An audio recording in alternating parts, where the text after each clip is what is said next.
j'ai écrit 10 minutes, le monologue d'une femme qui a le courage de quitter l'homme qu'elle aime profondément, qui la frappe. Et on a beaucoup tourné avec ce petit spectacle, et à l'issue d'une des représentations, un homme prend la parole et il me dit que j'ai une vision très négative des hommes. Et donc, j'étais un peu embêtée parce que j'avais écrit une déclaration d'amour justement pour ne pas avoir à entendre ça.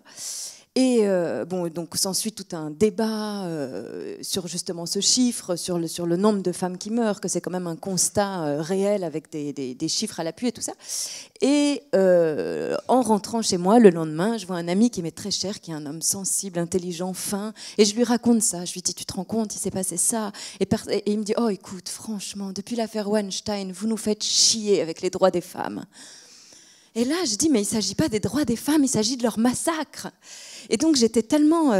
D'ailleurs, pour la petite anecdote, j'étais tellement fâchée que je me suis dit, ne t'énerve pas. Je me suis levée et j'ai été faire la vaisselle. J'ai été faire la vaisselle. Je me suis dit, est-ce que tu es vraiment en train de faire la vaisselle? Oui. Et donc, j'en ai pas dormi de la nuit en me disant, mais comment faire entendre cette réalité-là sans arriver dans des espèces de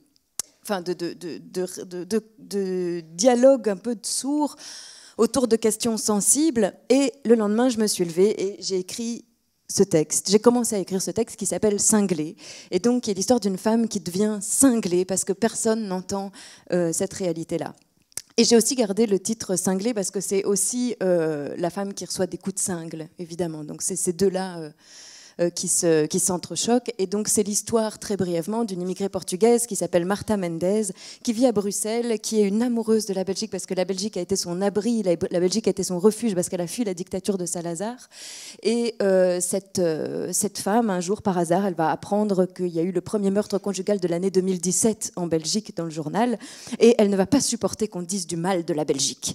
Donc, elle va appeler le journal, qui va un peu se moquer d'elle, et donc elle décide le lendemain de relire le nouveau journal, le surlendemain à nouveau lire le journal, etc., jusqu'à ce que 8 jours plus tard, elle tombe sur le deuxième meurtre conjugal. Et donc en fait, je suis partie de la vraie liste des victimes, et donc qui effectivement s'accumule, hein, toutes les semaines, il y en a une nouvelle, en ce moment, il y en a encore. Ceci dit, cette année 2019, on est à 11 pour l'instant, ce qui est peu par rapport aux 2 années précédentes, mais ça ne veut rien dire, ça peut tout à coup être la dégringolade.